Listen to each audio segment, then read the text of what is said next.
Ooh, Hi, live. everyone. Today, I'm going to be interviewing Kim Jansen. So how you doing, Kim? Good. How are you doing? Just going, as you just said before, going through a bit of energy whiplash, but I am keen and enthusiastic and ready to go. Oh, I'm ready. So, I've been ready since like yesterday. I'm ready. Let's go. so tell me, what is new with you, Kim? Sucks not being able to do much. So I've been trying to keep myself as busy as possible. Reorganizing Mm, most of my room, cleaning out the bathroom, going on walks almost every single day, chatting with other people in the OP community on Discord. That's been really fun. Just getting to know all different types of people and see how they interact and just all that stuff. It's cool. Okay. And how easy is it for you to just sort of sort out stuff just in your house? Pretty easy. Okay. Like I have a system of things, so it's like, especially in my closet, that's like the one area where I'm like, okay, I know where stuff is. So it's like I have dresses on the far left, I have shirts on the upper section, I have skirts and dressier stuff on the bottom half, I have sweaters on this side, and then I have pants and jeans in the lower section. I have my vanity organized. Like anything that can be organized, I have it organized. Okay. But my room isn't the most organized at the moment because it really just depends on my headspace. If I'm restless, my room's going to be messy. So I'm a bit restless, Mm, so my room's a bit of a mess. And how often do you get restless? Especially now, all the time. But if I'm on the phone with somebody, I have to be doing something while it's, so I either have to be like doing a puzzle on my phone while on the phone with somebody else, or I have to be physically doing something. I get restless all the time. All the time. I see. And okay, so what also makes you restless? Why are you getting this restless? Ooh, I can boil this down into two different perspectives. Number one, not having anything to do, feeling like I'm being cooped up, or in the sense, like not in a place where I feel like I can really expend as much energy as I need to. Number two, when I'm in a situation where people are refusing my help, or in a situation where it's like, oh yeah, you're not like capable enough to help this, I get very punchy with that. Because I'm like, if I Mm, see something that is inefficient that I can make more efficient, I will fix it. If you're not going to move, I will move you. okay, I see. No, fair enough. Fair enough. Okay. So, so when you're not cooped up in the house due to some sort of government lockdown, what are you doing? What do I do when I'm not on lockdown? Yeah. Ooh, I would mainly go to the gym like a few days a week. I'd run 3 to 5 miles. Like I have to run 3 to 5 miles every time I go there. I have to, like, if I don't do that, I don't sleep well enough. I go out with Mm, my friends. I go on like walks with them, or go out shopping, or do mini golf, or any activity that somebody wants to do. I do it. I also play with my friends a lot. I really enjoy that game, especially like the fighting part of it. I just like getting a big battle axe and hitting someone over the head with it. Great group, or the one that's taking all the damage. It's great. yeah. Okay. Oh, And oh, something happened with the it's got a connection. bit pausey. Ah. Oh, let's look at the comments very quickly. Ben has an idea of what I'm Second, going to say. is it good now? Right. So, it's fine now. Yeah, it's good now. I can hear you. I can see you now. So, Dungeons and Dragons. So, what got you into Dungeons and Dragons? Why do you like it? I love that game so much. I love being like party tank and taking all the big hits. Yeah.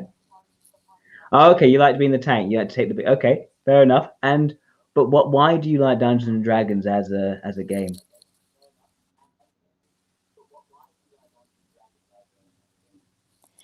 The way that I can collaborate with other people, the way that we can strategize how to take down an enemy, like where I roll twice and get advantage on the roll, especially when critting too. That's the best feeling ever when you crit on a boss. Also, like figuring out where this person stands in a fight, where I'm supposed to stand in a fight in proportion to everybody else. Figure out what type of enemy it is, the type of damage that it does, how much damage it does in each attack. Okay, I see. Yeah, so very much. Okay, interesting. I like that. Okay, and and what other sorts of interests do you have? Other things you like to do? You said a few already, but what was the other hobbies? No, I got a good question. What are the things you like to try out which you aren't already doing? That's a better one. Can you hear me? Ooh, I'd really like to cook more. Doing that Yeah. more.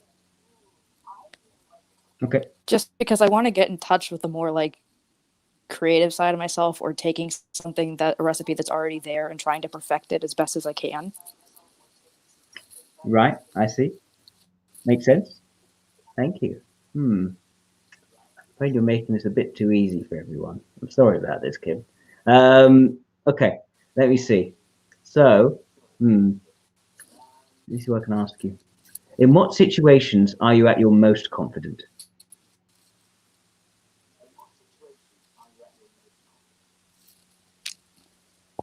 When I'm in charge of it. When you're in charge. Give me the blunt answer: when I'm in charge of it. To And what? give you a longer answer, it's a situation where other people can depend on me to do something. When I'm assigned a task to do, when I'm responsible for delegating a task, Yeah. or just when a confrontation needs to be happened, I'll say everything. I'll say anything that everyone else in the room is thinking, but just is Yeah. uncomfortable saying, which Hmm. in turns has its own problems. I see. And how do you have?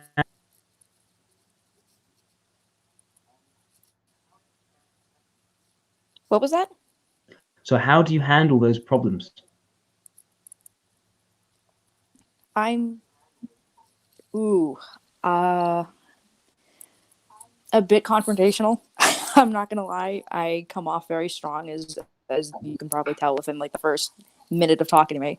I'm very direct with it. I'm very blunt with if I have a problem. You're gonna know it like within 10 seconds. I don't like the tiptoeing around things. I don't like the, like we're like the worst type of argument someone could give me is, "Oh, I'm sparing your feelings." Yeah. Because to me, it's Okay. like, well, sparing my feelings is gonna hurt me more because you're not being directly honest with me. Hmm. Okay. I see. So you don't like to spare people's feelings in that respect. You like to be directly honest. Okay. I see. Hmm. Okay. So what is an example of a confrontation which you had to handle like that?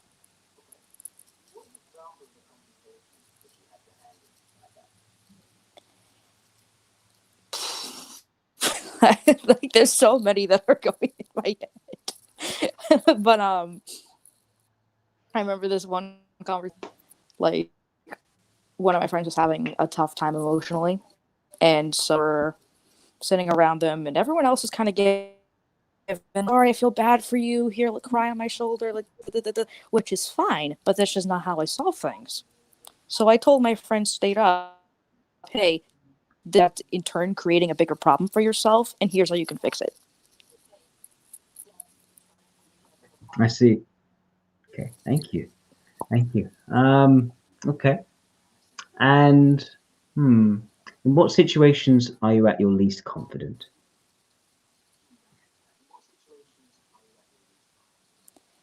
Oh, when someone just starts crying out of nowhere, I have no idea what to do. Like I just emotional conversations. People have pointed out that I stare at the floor and look like I don't want to be there. I get very awkward. I get very like my normally like my huge bravado gets all quiet. Like I'll just kind of sit there, look at the Yeah. floor, be like, "Oh, I guess I'm sorry." Give them a couple pats on the shoulder. Like if someone hugs me crying, like I don't know what to do. Like, okay, I'm here. Let me fix it. Because to me, I see it as a person doesn't have a reason to be upset anymore if I can fix what the problem is. Right. 9 times out of 10, I know there's certain situations where, obviously, if there's a death or whatnot, like I can't fix that. Yeah. No. Okay. That makes sense. Yeah. Okay. Hmm. So. So in the role which you're in at the moment, I don't think. Did you say what we worked in? What your job was?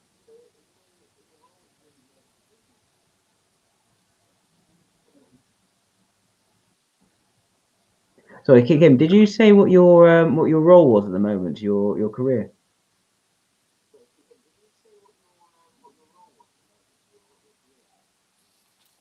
I haven't yet. I'm a college student right now, so Right, I see. Ah, sorry about that. it's not like I Okay. can really And go what? anywhere at the moment. No, no, no. That's okay. Yeah, no, But of it's course. like I'm still at a And point where I'm trying to figure out what I want to study. okay, I see. And why are you trying to figure out what you want to study?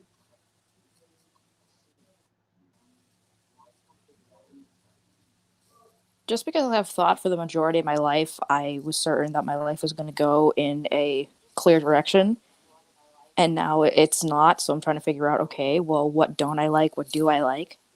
All I know is I want to work with people on a logical scale because I love to help people. I like to because for me, the best way to solve a problem is if I physically do it. If I physically help somebody instead of just giving them like, oh, like you can do this. I believe in you. I say that after the fact. Yeah, Like the best example I can give was a few summers ago. I worked as a CIT in a summer camp, and there was this yeah, one girl that did not want to go on the rock wall because she was afraid of heights. So yeah. I sat her down and I said, well, why won't you climb on the wall? She's like, well, I'm afraid of heights. And I'm like, that's perfectly okay that you're afraid of heights, but all I want you to do is put that harness on, climb a step. That's it. I don't care if you climb all the way to the top or you take that one step and say, I'm done. All I want you to do is try. She made it up all the way to the top. And then she gave me a card at the end of the week saying, thank you for helping me conquer my fear of heights. And that made my Very day. good. Oh, wonderful. That's lovely. That's a lovely story. Okay. So you said you had things in your Thank life you. lined up and then they weren't lined up. So what happened there?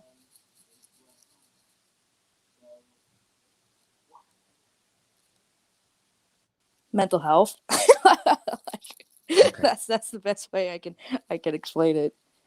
I It's see. kind of like mental health got out of whack, and so it's like I'm trying to realign everything, which is a process in of itself because I never really took the time to put on the brakes. I was go go go go go go go my whole life. Like babysitters as a kid will tell you, she even me as a kid, 2 3 years old, would not stop. Was like I've been described as an energizer bunny so many times. Like I would go and I go and I go and I go and I go, and I never know when to stop until I hit these crashes in my life. So I just take it as, hey, this is just another crash, and I have to focus on myself because I haven't done that yet. I see. Thank you. So what Because I was put the pressure on everybody yeah, else. makes sense. Ah, good. And what did you have lined up? Where were you going to go?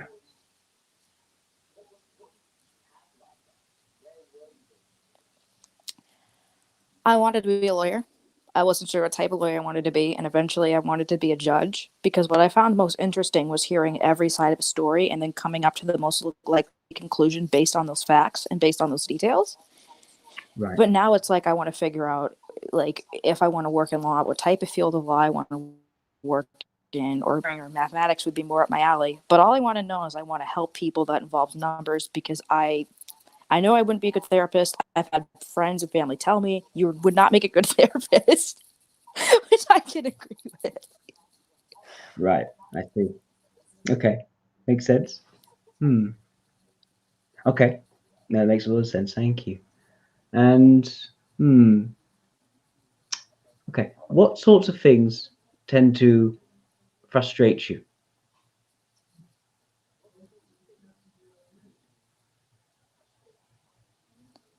When I can't fix something, Hmm. when I can't help somebody fix something, when I'm told, because the worst thing I could be told is like, you're helpless. When I feel stuck, I hate feeling stuck. I hate being told there's no other option. I'm like, I'm going to make an option. Be an option, I'm going to make it. Right. I see. I see. Okay. Hmm. And what sorts of options have you explored in your life so far?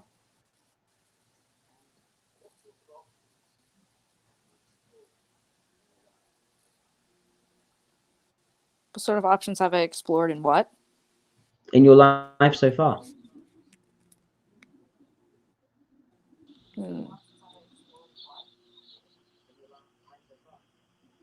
Ooh. Well, I tried art. Nope. I have no art gene in my body. I tried dancing, and the only dance I could do well was tap because it was very precise and sonic. I had to physically like match the different types of taps, which most people said was their hardest. For me, it was the easiest. Just because it felt free, and it was like you had to bend your knees a lot, and you had to like tap your feet, and it was fun because I could bang my head around. Like that for me is very fun. I've tried cooking a little bit. I enjoy it, and I make this the best for as many people as possible. What do people like? What do people not like? How can I make it better? How do I make it worse so I don't do what makes it worse to make it better? I played soccer for 7 years of my life. I loved denying people the goal. That was my favorite thing ever. They couldn't get past me. Okay, makes sense. Hmm. Okay. Hmm. So trying a few things there. Okay. And hmm. So now you're trying to figure things out again for yourself. What are the things you're thinking you could be doing instead? Look inward instead of outward all the time. Actually, listen to myself when I ask myself, what is it you want out of the world? Or what do you want from the world? What do you want to give, take from it? Which is such Mm-hmm. a philosophical question. I never really asked myself that. Like, such Yeah. an abstract question, but I like it. Hmm. Looking inside, I see. Thank you. Hmm. Okay. So, do you have many friends, Kim? Acquaintances, yes. Real close friends, not as much, just because like it's a lot to really get to the. Like I would almost describe it as a turtle in a way, having a very, very rock solid shell, but very soft on the inside, where it takes a lot of trust, a lot of time, and a lot of like and like just being there, I guess, to really get the part of my shell. But I promise, I'm nice on the inside. You hear a lot of punch, and there's a lot of bravado there, but deep down, I'm just like, I just want to help people. I just want to give everyone cookies. I see. Thank you. Okay. And hmm, what what qualities does it take in people to get to that soft center? I like when people can bite. I like when people get to can butt heads with me, not take it personally. I like that in somebody when Hmm. someone has like passion and fire and is not afraid to be like, "Hey, I challenge you, and this is what I challenge you on." That to me is like, "Oh, okay, you're not afraid to take a heat a little bit." Like that's Hmm. great to me. Someone who's loyal, someone who is a bit more and can see my blind spots that I at times can't see or am unaware of. A lot of it was throughout my life. I wouldn't be aware as to how aggressive I could be until someone pointed out to me Hmm. saying, "Hey, your approach, you mean well, your execution not so much." Okay. Makes sense. Thank you. Okay. And hmm. Hmm. Okay. I see now. So hmm. What I was going to say. Okay, so you say that you have lots of acquaintances and fewer close friends. So how? So what is your approach when you go out and you socialize with people? My friend actually made a joke about how I did this. So what I first do, I first don't talk to anybody at first, which surprising if when if because I imagine some people who are watching this have talked to me in Discord and are like, "What? She jumps right into the conversation because I feel comfortable there." But put me physically in a room of 500 people, I first have to read the room first. I first have to read, okay, what are people talking about? What's important to people? Are people making sense?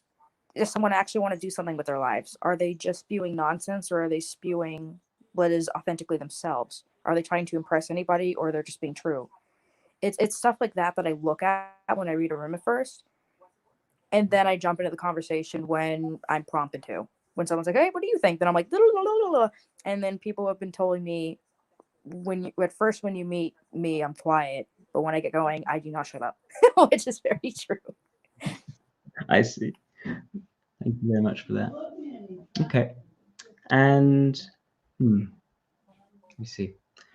So, what sorts of things do you still feel you really have to work on, as well as perhaps the aggressive side? But what else do you feel you need to work on?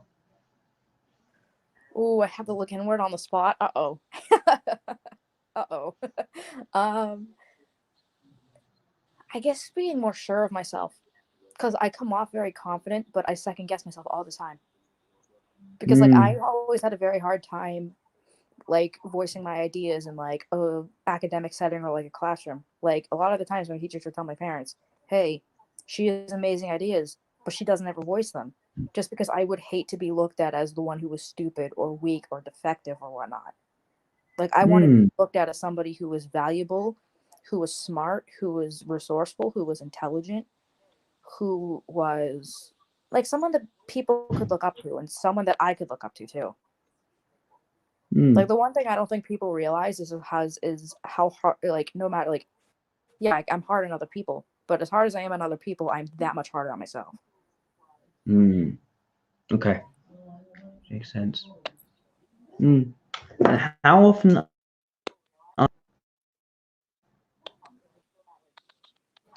I don't think I'm ever really like certain things I'm certain about, but I'm certain about them when I get outside confirmation from other people. Where I'm like, hey, I'm noticing this myself.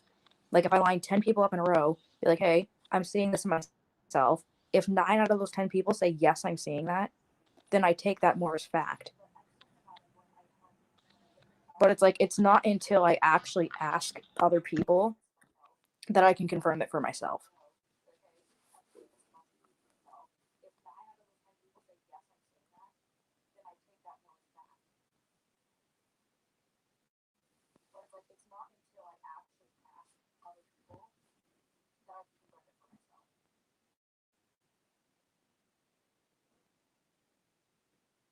Oh, was your camera?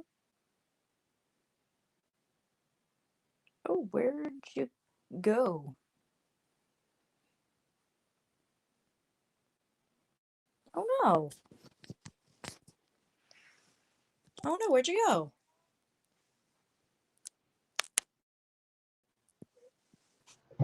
Oh, she's gone. Has she gone? Oh, no, no, no, no, no, no. I was here this whole No. time. I couldn't see you. Oh, odd. Sorry about that, Kim. I think there must have been an internet problem with my with my Oh, laptop. good. No need to apologize. You can Let me control it. just plug in my laptop just to make sure it doesn't run out of batteries. That's Of another course. thing. I can't blame you for something that you couldn't control. There we go. Sorry about that. Okay, so right, what were we talking about? What were you talking about before the internet off? Remember, you were answering a question. You were asking about like am I ever really certain of anything? Yes, and I remember you said that that was something which you're really hard on yourself, so you Yes. do doubt. Right, Yes. and yes, you're saying that. Yes, can you tell me a bit more about when you're certain, Of what you're course. most certain about? I'm most certain about things when other people are there to help confirm it because I'm often very blind to myself. So Yeah, when I think something, I have to confirm it with at least 10 other people. And if if 8 or 9 of those people say, hey, like for example, like, hey, I could ask one, do I come off a bit too strong in conversations? If 9 out of those 10 people say, yes, you do, then I can be fairly certain that to most people I come off a bit strong. But it's never yeah, like an absolute like I can never be absolutely certain of anything. yeah. It's more so I can be as certain as I can. Okay, makes sense. Hmm. So, what sorts of things are you just not interested in? Mostly art stuff. I don't like English either, just because like the thing about English drives me crazy. Like there's too many rules. Like in terms of like I don't understand what it like I'm not the best at just throwing things on a whiteboard and just having it be this like beautiful masterpiece. Like if there's a blank piece of paper in front of me and someone tells me to draw something, I'll ask them, "Well, what do you want me to draw?" Like I can't just like it's very hard for me to imagine things right off my head. But like one of my friends who written a book before and a bunch of short stories, I edit all of his work. Like I edit all of it, and I find that very fun for me because I get to take something that somebody made and in a way trying to make it better, asking, okay, what are the characters' motivations? Are those clear? Are those represented in a way that everyone can understand them? Like, are you sure? Like, what do you mean by this passage? What do you mean by this metaphor? What are you trying to state here? Like, why is the character acting in this certain way? Don't you think the tonal shift's a bit jarring? Like, I ask those types of questions where I circle every single thing that I think is wrong with it, including grammar errors. Like, that's the one thing that I felt like I was good at is grammar. Everything else in English, I can't spell. I admit it. Not a very good speller. Just everyone's like, oh, sound out the word. I'm like, I can't see a word based on how it sounds. Like, ugh, no. Like, I don't like that type of stuff. I wasn't really the best dancer. I only enjoyed tap just because it was fun making loud noises. So that stuff was fun. Okay. Okay, that's cool. And so you don't like the rules of English so much? Because it's too many and they often contradict each other. Like, it's just like, I don't know. There's just like different types of rules where, oh, okay, if there's these letters together, then it sounds like this. Or like how read and read are spelled the exact same thing, but one's present tense and one's future tense. And then there's like three theirs. And then like, I don't know, just a bunch of just weird. English is just weird. And like, I've always found in school that they could never teach English right because if you didn't write a certain way, it was seen as wrong. And that drove me crazy because it's like people have different ways of understanding the world. And you can't just dismiss somebody as writing terribly just because they write in a different way that doesn't make sense to you. But of course, I'd be a big hypocrite because in emotional conversations, if something isn't explicitly spelled out to me, I'm not going to understand it. Right. Like I can always acknowledge, hey, I'm being hypocritical here. Like I'm aware of that because that's been pointed out to me like hundreds and hundreds of times throughout my life. So I'm very aware. It's like that's not it too. I'm gonna be pretty self-aware. And be like, yeah, I come off a bit too strong. I have a big bravado. I often don't know when to shut up. I am very awkward in emotional conversations, and it's something that I've been trying to work on through the course of discovering like your interviews and OPS and stuff like that. Like even how I view OPS, I don't view it as like a specific thing. I view it as a very general umbrella, and it's good to get a like I'm like the whole overview of it. But what I like am starting to appreciate about socionics is it goes in very specifically. Like I like all the specific details from it, and I feel like OPS is a giant umbrella, and that socionics is just a little raindrop within that umbrella. Okay, that's an interesting way of looking at it. I'd like to explore that at a later date with you. That's an interesting way of viewing it. Of course. Okay. Yes. Okay. So, okay. So, would you say you're more overall of a rule breaker or a rule taker? Rule taker meaning you follow them and apply them. Rule breaker as in you try to destroy it. It really depends on the rule. More times I'm a rule follower. However, if I think a rule is stupid, I will break it and explain why it's stupid and try to make it better. I see. Thank you. Okay. And where do you see yourself now, say when you're 50? I can't see myself in the next month. So I'm going to try this again. I can't answer this realistically because I don't have the type of vision. I can't look 50 years in the future. I'm not there yet. So to give you a realistic answer, I have no idea. But idealistically, I'd see myself with a bunch of dogs because I love them. I'd see myself as financially stable, a bit more on the successful side, and I'd be using my resources that I have to reach as many people as possible and to help them out of unfortunate situations, or to be an advocate for to be an advocate for a large group of people, or to help tweak something or fix something that helps other people. Like that is what I can see myself doing at 50. It's just helping someone. I can't explain in what way. I don't know how. I don't know what field. I don't know where. I don't know when. But I trying to answer that question as idealistically as possible, but I can't answer it realistically. I see. Makes sense. Definitely makes sense. Kim, I think I have asked all the questions I would like to ask. Let's give maybe a few minutes, maybe 5 up to 10, depending how keen people get, for other people in the audience to ask you some questions, and Of then we can course. go to analysis and discussion. So, guys, everyone who's watching, let's ask Kim some questions. What do you guys have for her? Maybe she can answer them. We can uncover some new insights. I'm excited. Yeah. I typed the link in the Discord. I'm like, all of you watch this tomorrow. I'm excited for your questions. Oh my god, there's one from Wiz Agar already. Do you know the Muffin Man? The Muffin Man? I'm the Muffin Man. Okay, I think that was a joke one. Nah, it's probably me joking. It's I actually like the maybe. joke. Great. It's April Fool's Day, so I'm all for jokes. Yeah, it is April. I completely forgot April. There's something about not being able to go out and see people when you sort of forget it's April Fool's Day and you don't take as much joy in it.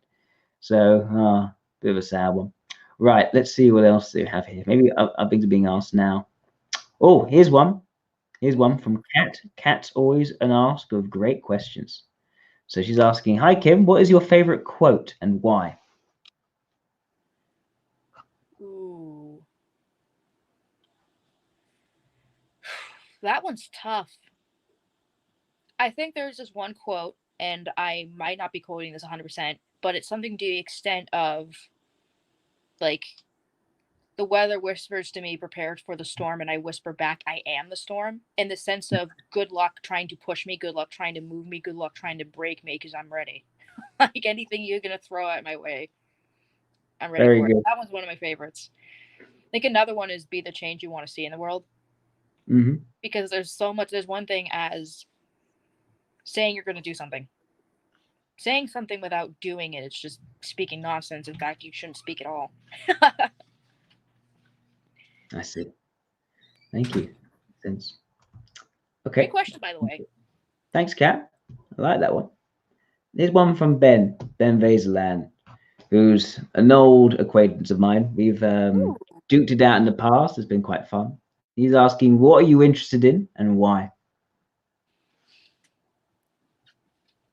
Well, I like video games for one. I like games that involve a lot of storyline. Like Warcraft's one of my favorite games. I love Warcraft. I love it for the story. I love it for the character development. I love it for the co-op experience. I especially love because shocker, surprise, I tank in that one too. Like I like being I almost view it as like the conductor of an orchestra. Like I like to conducting the group. I set the pace for the group. I mark certain ads indicating, okay, well, sheep means like moon means you sheep it. Skull means you hit this one first. X means you target this one second. Another indicator could mean like zapping a target. So it's stuff like that. It's being responsible for a group, and if we wipe something, I feel more responsible for it because I'm the one that pulled it. Sometimes there's things where face pulls happen, where like one group I was in, healer kept face pulling everything, which means you're too close in an enemy's range without realizing it. So I'll be fighting one group, and then she brings on the healer brings on another group, and I'm like, oh, here we go, I got this. I'm like, hey, come here, I'm gonna taunt you now. Taunting's my favorite. I love taunting just because I'm like, come here, you like it's great. That's one of the things I'm interested in. Another thing is Legos. I have a giant table of Legos on my downstairs table. That's like the one area that's like my area. Yeah. Like I've been doing this since I was like 7. I remember my first set was a B-wing fighter. I was 7 years old. What do you like about that? What do you like the Legos? Putting things together. Taking something that is incomplete and making it complete again. That much I like about it. It's a lot of piecing together. It's a lot of, oh, let me try putting this piece together. Oh, this didn't work, so I have to try angling it this way. Or, oh, I messed up here, so I have to apply this piece here. It's a lot of tinkering in that sort of sense, but it's also a challenge. And I like being challenged in that sort of way. It also keeps my brain going. That was a fantastic question. Thank you. Thank you, Ben. It's a good one. Right. So let's see. Here's one from Joe. Hi, Joe. Joe's been an absolute lifesaver the last few days. He's been absolutely amazing to me. Yeah. So he's asking you, what do you love the most about yourself? Joe, I knew you were going to ask a question like this. Thanks, Joe. With love. I guess how resilient and stubborn I can be. Stubbornness is a strength of mine, but it's also a weakness. But the thing that I love about being stubborn, I fight for things that most people don't. I don't back away when most people do. And if I see something, I say, like, if I see something wrong, I say it, I point it out, and I mean it in the best of intentions. Like, I'm very direct and very clear with people. I'm very concise in the way I speak. I try to speak in a way that other people understand me as best as they can. Yeah, I'm unflexibly flexible with people. That's how I best describe it. I see. Okay. Thanks, Thank you, Joe. Jim. Cool. There's one from this one from Lissa. Ooh. First time asking questions from Lissa. How did Kim get into typology? Ooh. I was sophomore year of high school actually when I got into it. And we had to take this quiz in high school. It was like a careers thing quiz. So I thought my entire life I was one type. I got into OPS and found out I was a completely other type. I can't say it now because I won't tell you to the very end. So you'd have to wait for that. Good idea. I'll wait for that one. I think that's a Yep. good idea. But I Yeah.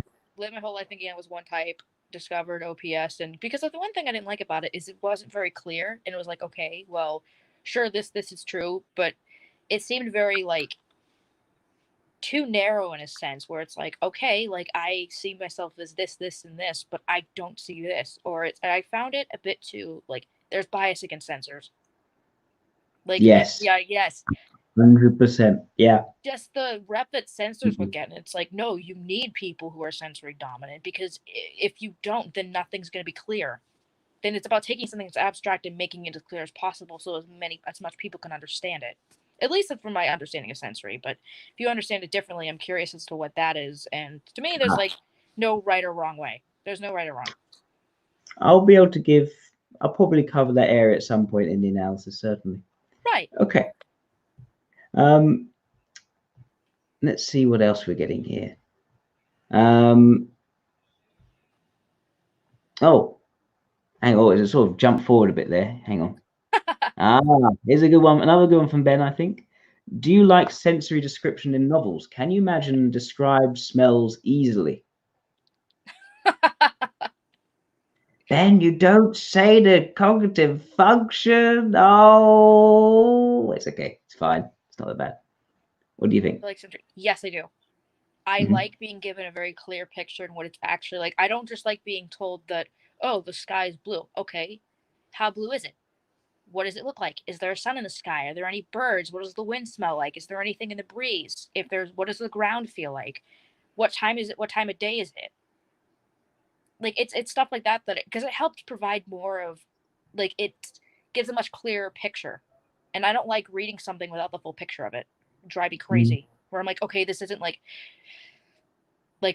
if an image is being described, I'm like, okay, this isn't clear enough to me. I need to fill in this detail. I need to fill in this detail. I need to figure out this detail. And I don't feel the most comfortable guessing on things without being 100% certain of what that guess is.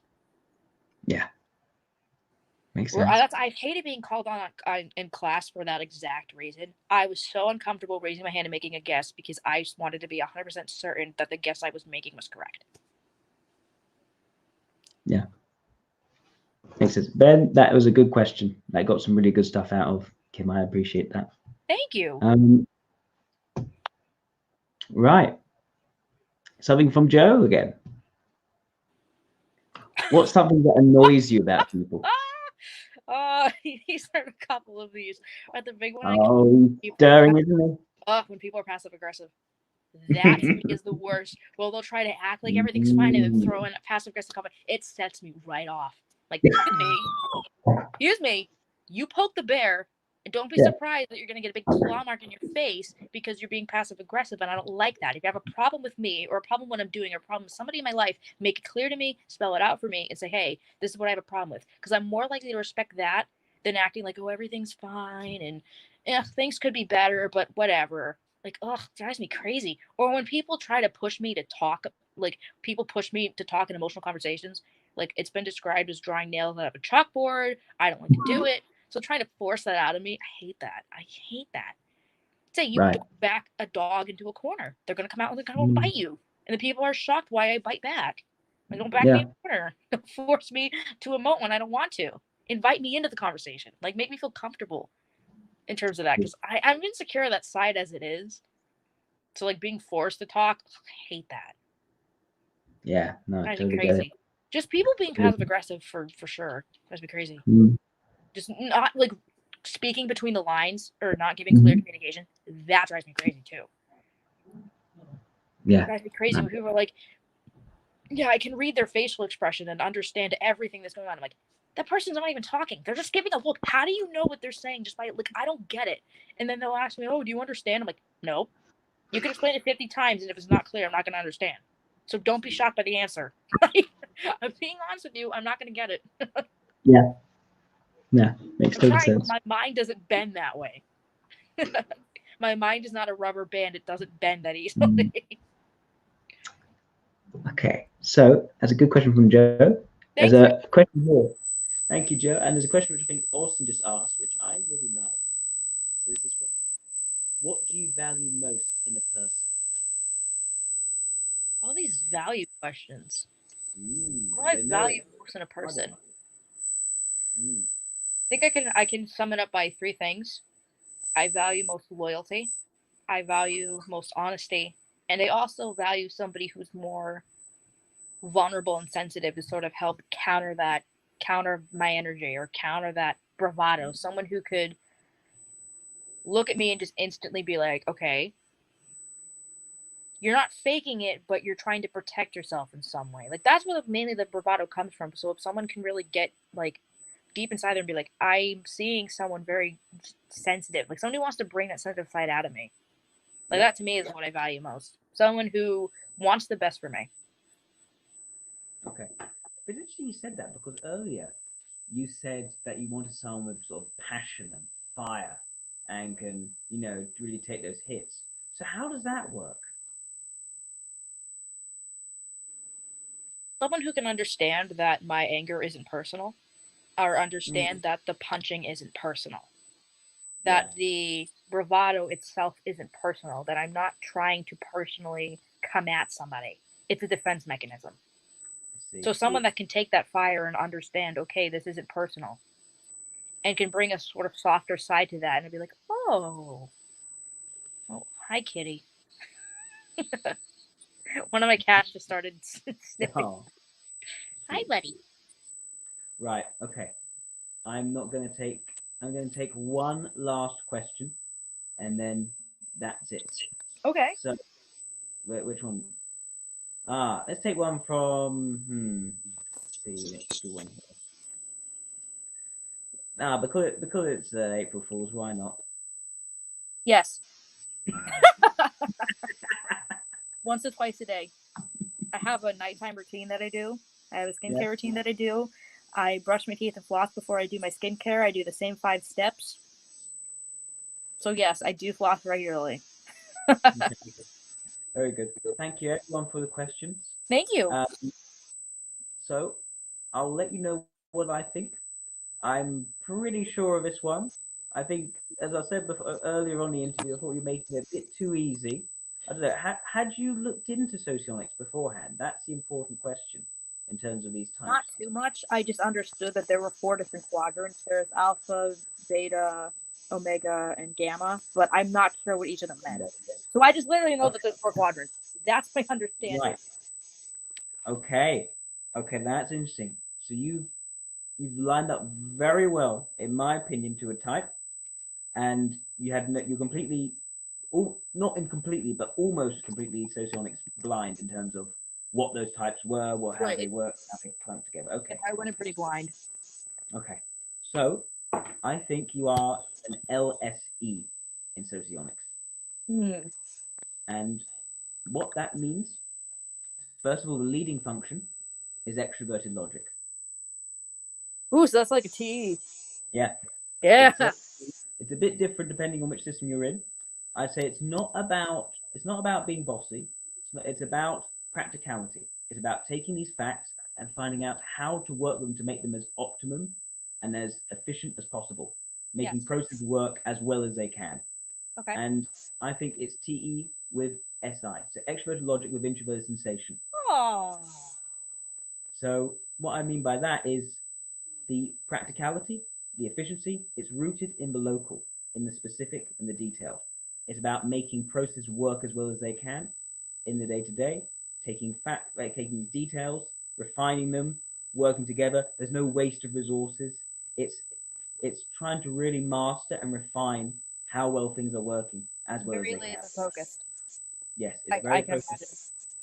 So what Like was the that? only thing I thought coming into this, I was like, I hope this guy doesn't see me as like like MBTI based FI over TE. Like I hope he's not seeing TE low for me. That's the only No, thing I feel confident in. no, it's very high. Because Like, I watched the other guy that you interviewed, yeah, uh Autumn, I Otim, believe. yeah. Odom, yeah. I was like, his TE does. He's like, I don't think I sound that passive. No, your T I think is in the leading position. It's not something you're learning and getting better at. It's something that's always there from the beginning. The Oh only yeah. reason you might doubt it is because you're hard on yourself in general and you really want to be as good as you can be and you're relentlessly Yes. focused on being as good as you can be. That is the main focus. The extroverted logic is continuously updating, revising, taking factual information. And you don't like when people take things, what you say, personally, because you're not interested in offending and attacking people. You're No, interested in not looking at at the all. processes and how can you fix it? How can you make it work better? And it's very Right. much in the moment. You can see where the problems are. You can see what is the thing you can see to fix it Right. very quickly. Right. My thinking isn't so much okay. Not my thinking isn't so much how will this work 50 years from now or what has worked in the past. It's so much what is working right now. I don't yes, care to look that far ahead. I'm looking at right now what's the most efficient. yes, exactly. And the thing which is being pushed out of the way there, though, is the more strategic application of extroverted thinking, extroverted logic. You're not seeing where things are going in the long run. Something I encounter with ESCs and LSCs is that they're working really hard, really relentlessly on something. They think they're going, and something, and they don't foresee something. They don't see something which is always going to happen, which meant that suddenly that plan didn't work. And they have to go and figure out, scramble with ideas, find something else they can do. And they're good at finding other things. They always can find an alternative option.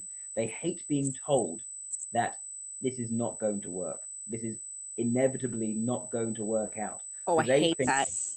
they think they can find new options, new possibilities. The idea of having your possibilities limited, the idea that fate and destiny can be limiting the things you can accomplish if you just work hard enough, think and take enough initiative.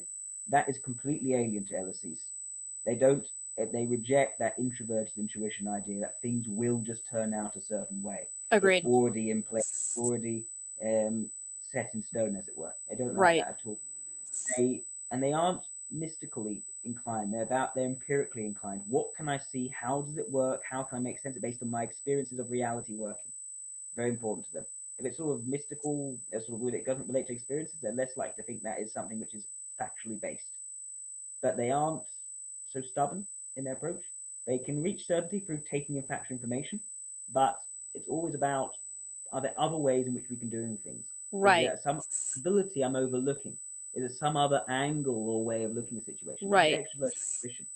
And the thing which you're showing signs of growing into at the moment is looking at these alternative things you could be doing, trying out something new, going outside of that comfort zone. I'm seeing a bit of it. They're trying out new solutions, new possibilities to make your process work better.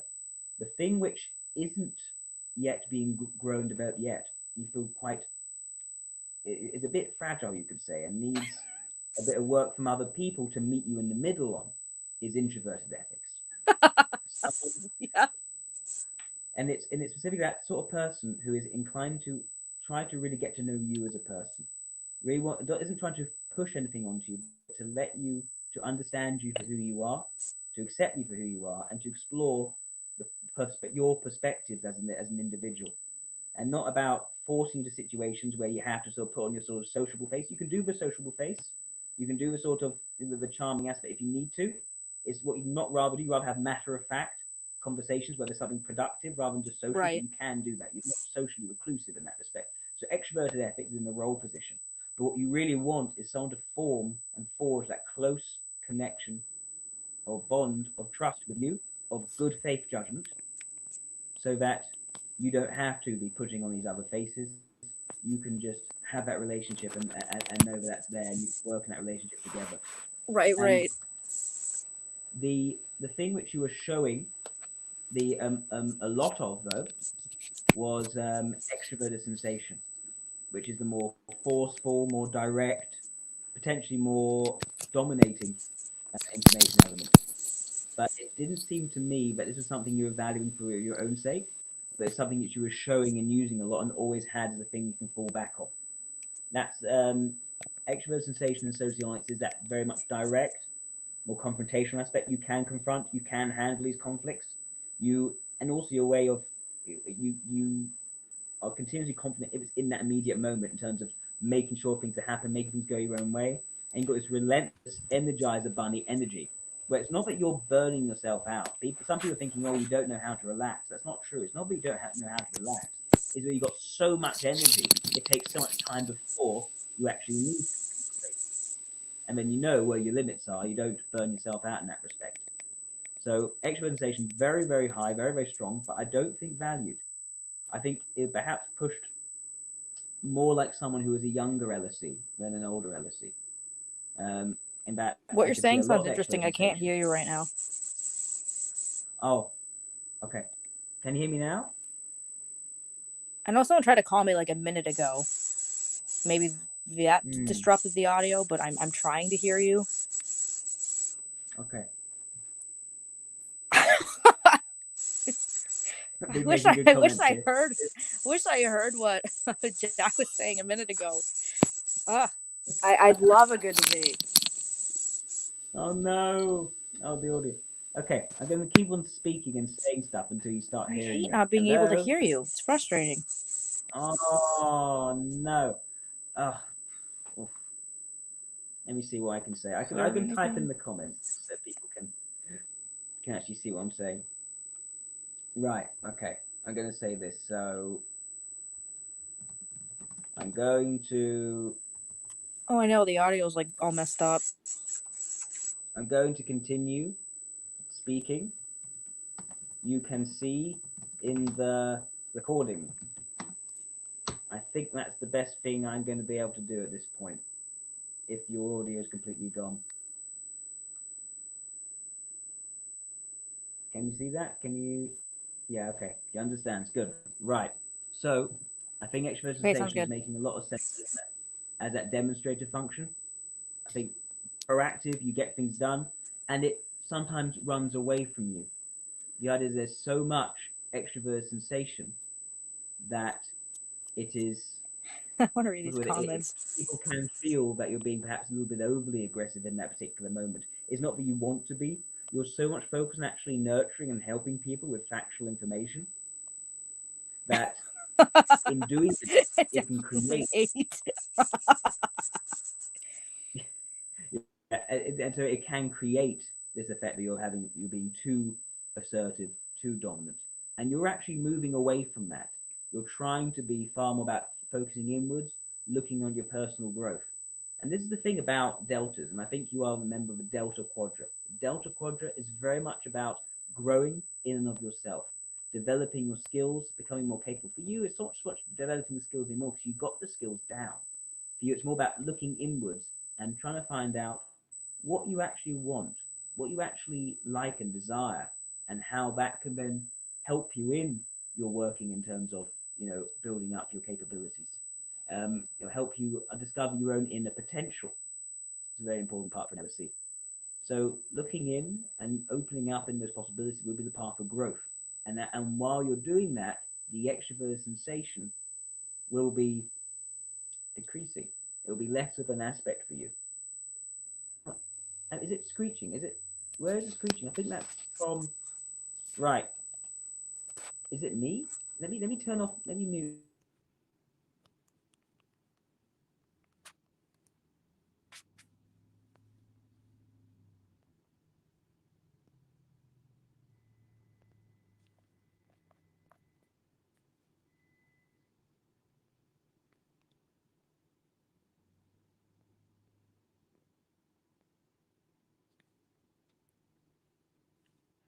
Praying I can hear you. Hold on.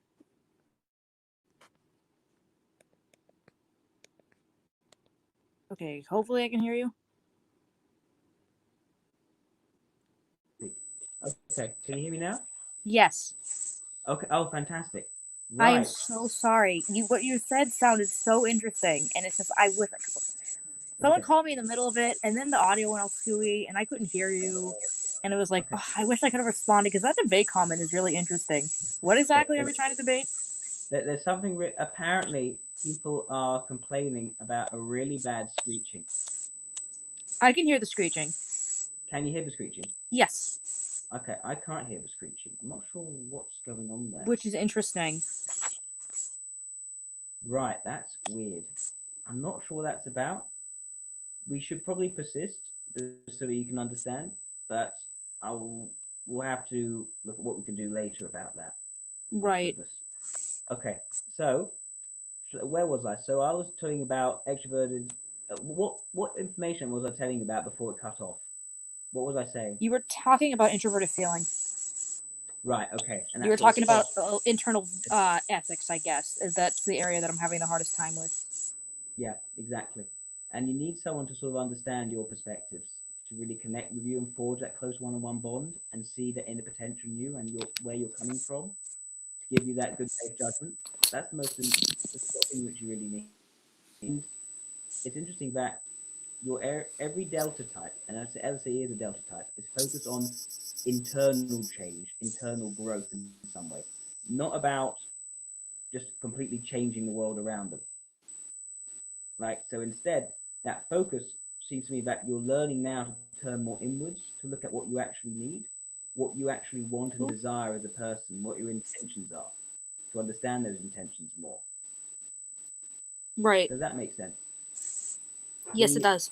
and the and the thing which actually you'll be moving away from over time is that extroverted sensation, which is the more forceful, more dominant, more often more assertive, more aggressive information element. So the idea of this is that LSD has a demonstrator function.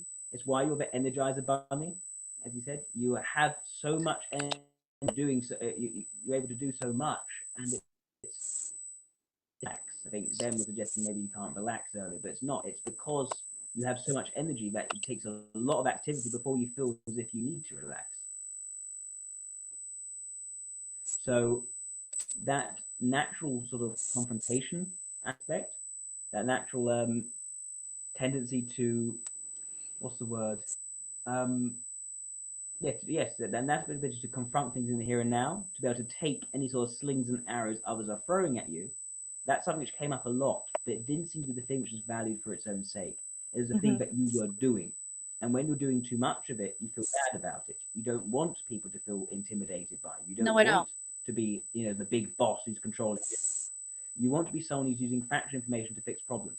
And that just happens to be the thing which comes out a lot when you're doing it.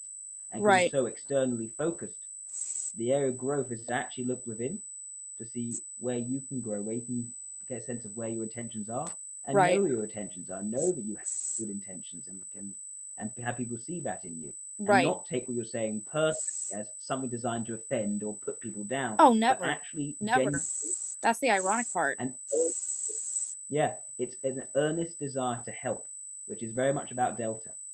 So people who value extrovert sensation, they may see it as a design to get at them, as an attack they then have to fight off. You're not seeing it that way. No, So I see in a it way, more you as need tough some, love. yeah, That sometimes and you you have to need be some tough, but it's your toughness that shows I wouldn't be hard on you if I didn't love you. exactly. And the sort of type you're describing that would actually get on very well with you sounds a lot like the dual and socionics of an LSD, which is an EII. So it's very much about understanding different perspectives. Doesn't see things in terms of attacks. They're far more likely to see things in terms of they're trying to help me. Right. They It's don't more mind the big tactical. fun. Exactly. It's more practical and they're taking in that information so that they can grow because they're the sort of person who needs lots of factual advice for them to grow and feel that they're being competent. They Right. don't know they're competent. So you provide that and they provide the sense of personal understanding, a sense of, oh, I know where my intentions are. I know how I actually feel inside. So a Right. lot of others are not very good at knowing whether they like things, whether they dislike things, whether they're doing things for their personal attraction or repulsion reasons. But to see problems they want to fix, they're so externally focused, it's difficult for them to reach in. And the EII is that the type is all about reaching in. So you sort out the external, they sort out the internal. And it creates an overall goal of personal growth and development and change to fix problems and make things better. So that's where I am at the moment. I would also say introverted logic as an ignoring function makes sense. You can see the rules, you can articulate rules and structures. Feel very much about, you'll keep them if they work. If they don't work, you break them, make them better. Right. It's all I'm not changing. I'm not bound by it. Yeah. It's not about keeping everything consistent. It's about what is working, continuously updating and improving that, and tinkering. That word tinkering is very common with the TESI types in sociology. The Delta pragmatists, as we call them. Very much working processes, seeing through a direct observation how it works, how it can be improved and refined and mastered over time. I think that's all I had to say. I think I've gone through all of it now, actually. Yeah. A couple things to clarify. You said I was an SLE, correct? No, LSE. LSE. Double checking. I knew it was some letters in that order. Yeah. I also saw in the comments that it was what was it? I just said it. Why am I forgetting it? LSE? Yeah. Okay. I've heard people in the comments saying LSE 8. What does that mean? Oh, the 8, that's an Enneagram. That's not sociologics. Another thing, too. When I was in high school, I took the Enneagram test. I thought I was a type 4. Interesting. Nope. I'm an 8. I've realized that I'm definitely an 8. Yeah. And it said that there's a very much, in sociology, there'll be a lot of extroverted sensation in the demonstrated function. But what it suggests to me is that although you've got that growth mindset, the area where you need to grow is not in terms of the practicality, it's about looking inwards and finding how to be open to new possibilities, allowing things to, allowing possibilities to stay open, not having to go in and control everything, allowing yourself to be surprised when something just makes more sense. It just happens. Yeah. So I think that's the area of initial growth, being open to new possibilities and being surprised. And then you need more help with as a sense of self-knowledge, your personal attitudes, and being in touch with those and knowing that your intentions are good and having that relationship to build that on the one-to-one. Have someone who trusts you for what you bring, and you can then grow to trust them and know that you can let them in close and personal at your own pace at the right time. I guess the question that I have is, which function have you noticed in the short time that we've talked would I have the hardest with? Introverted intuition. What is it? I have a very hard time understanding it or explaining it to people. Yeah. So in socionics, it's the opposite, it's the inverse of extroverted intuition. Rather than increasing possibilities, it's about limiting those possibilities to outcomes, things of greater significance and importance, one's purpose, where things have to be going, where things will inevitably go. And this idea of inevitability is an important part. For someone who's an extroverted sensation leading type, that's a cause to fight for. That's something which must be brought about. But for an LSE, it's a limiting. It's the idea that suddenly being told, this will inevitably happen, nothing you can do is going to change it. You can only bring it about more. Right. So LSEs hate that because they're all about finding new opportunities, new possible solutions. If they're told something, they'll think if they just work even harder, they just do even more, they think of new solutions, they'll find a way it's possible to make it work. So the fear of being boxed in, essentially. Boxed in by imaginatively boxed in. Yeah. But it feels to an LSE like being boxed in by inevitability, like by fate. Fated to go always plans to work on. And makes fun why I rip on NI so much. That makes sense. Yeah. Just I just know these things. How do you know them? Yeah. And just knowing for me, it's that doesn't make sense to me. Was there a thought process? Was there a reason for it? It doesn't make sense for people to just know things or just understand things. Yes, the IEI, which is the conflict of LSE, that's the type which is most inclined to just know, but not have facts to back it up because they're not good at the facts. They're good at just knowing, it makes sense, and it just feels it's going to be that way. And they make great mystics, great shamans, almost prophet-like people. But an LSE is not the type to believe in the prophet. They're the one to see, I don't see this working that way. I have evidence here shows you this is not how it's going to be. So they're more like those what I call, like, it feels like woo. It's woo. It's sort of smoke. It's so whooshy and wooey. I don't get it. Yeah. I don't get it. It's just, Yeah. I'm not trying to rip on anyone who has that. I respect it so much because I don't get it. Yeah. Yeah. Exactly. Like, So I that's never want to come off as being antagonistic or demeaning of somebody or try to intimidate a person. That's never my intent is. And I understand now that my execution isn't the best of that. yeah. But it's coming from a good place. It always is coming from a good place. Yeah. Exactly. I think It's that's just me very, protecting myself. yeah. It's exactly. It's an overly assertive delta E, that earnest desire to make things practical. Yeah. That is so interesting. So detailed too. Like it's just I love it. Like this is very in depth and like I said earlier, I think OPS is just a giant umbrella, and this is one of the little things inside that umbrella. Mm. I I think would it's a like like to OPS is a what? more with you. So why it's that umbrella? Why does OP include sociology in it? I'm not sure why they directly don't state that they're influenced by socionics. Not entirely sure why, because again, I'm not looking into their brain and seeing that. But it seems that there's certain things that they're discovering is what socionics has discovered too. Sort of the Yeah. 4 quadrants, like they have the 4 quadrants. Yeah, I've And 4 temperaments. Like everything's in fours, just like everything in socionics is also fours. That's curious to me seen, why that number is so significant. and it's base two. It's all base two. Jung was based in base two, and so Right. everything which came from Jung is base two. I think that's why. Oh, the math makes sense. Yeah, yeah. Kim, thank you so much for I've got coming one on more today. question. Go, ask you one question. Are you ready to find out what I was typed in an OP? Yes, I forgot. Okay, what were you typed in? All right. Double masculine. Okay, yeah. TSI. Last play consume. That's exactly the same. Yeah. Yeah. Because most people are unsure if they got their type right. No. I'm a TSI for sure. I am the standard Myers-Briggs ESTJ, which is really funny because I typed INFP in high school. That is what I found interesting. When I was going through a tough time in my life, I saw myself as introverted. I saw myself as FI. But I wasn't really seeing that behind that introversion was this big, I gotta fix this, let me do this, let me shove, let me push. I never saw that. And it's like, especially because when I was talking about like how bad of a rep sensors get online, that's because I am sensory dominant. Not sensory dominant, but I respect the sensory. I value the sensory. Especially STJs get a bad rep. So it was like, I want to give a good rep because I'm every stereotype there is against someone being a corrupt individual.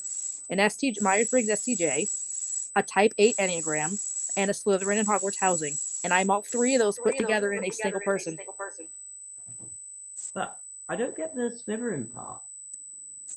How? Because what my impression of Slytherin is one where it's all about status and it's all about power. But I wasn't getting that from you. It's more so the ambition and the determination part of it I relate to more. Like, I don't like to view myself as the holier than thou. Like, I don't view that. I definitely am like secondary Hufflepuff. But like that's not the Hufflepuff isn't my punchline. The punchline is the tough love. Right, I see. Yeah. I can't believe I thought I was an Enneagram 4 too. Like I saw myself completely upside down. And that was the funny thing. That is interesting. I thought myself as a 2 or a 4. It's like, no, I think you're either a 1 or an 8. Like, I don't know. Like, yeah, you're an 8. Okay. I'll take it. Yeah.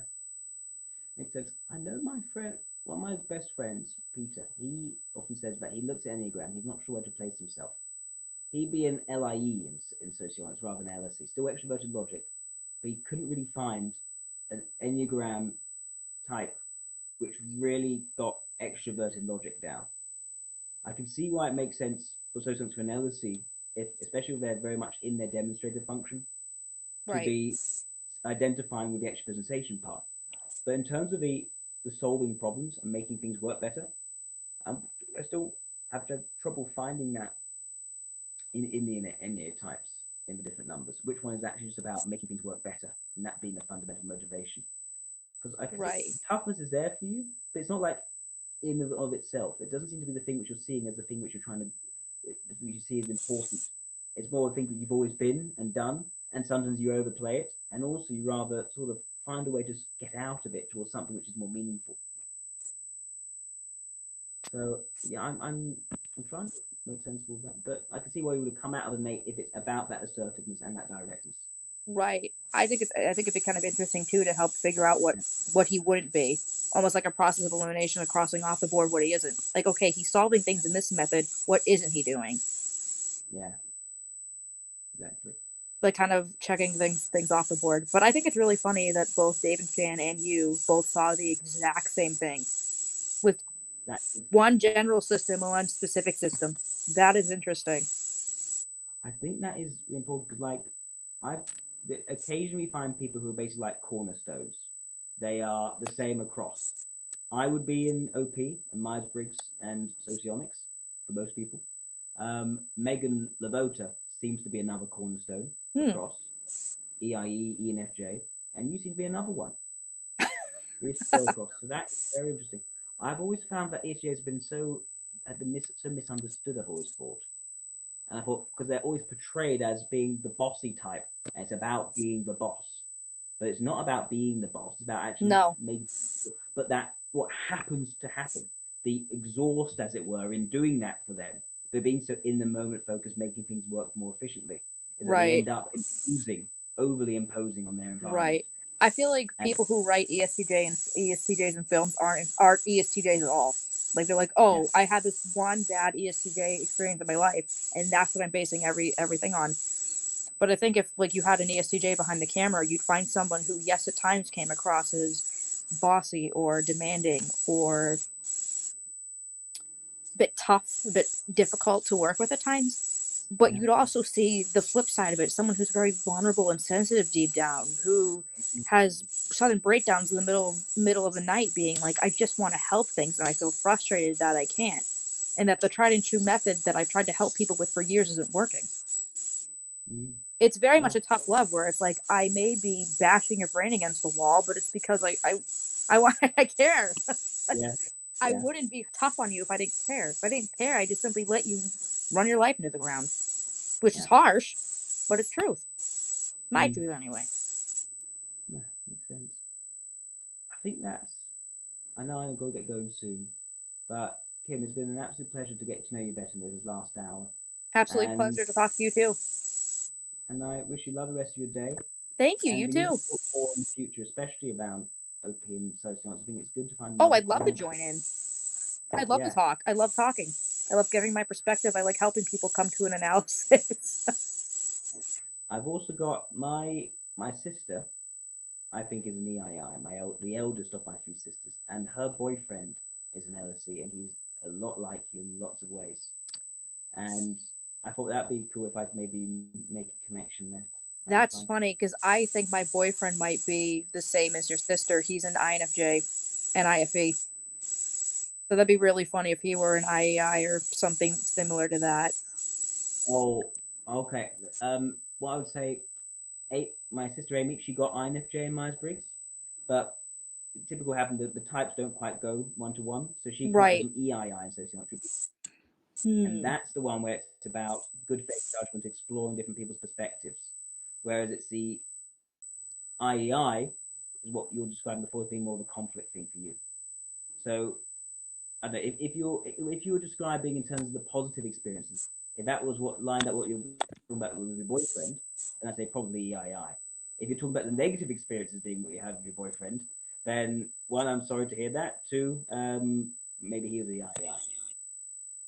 No, it's mostly positive. Like he very much helps me understand the more emotional sides. He's very like he hates conflict for the life of him, but it's over time we've had to work on being like, hey, I know I have to learn to be a bit more direct with you because that's how you are.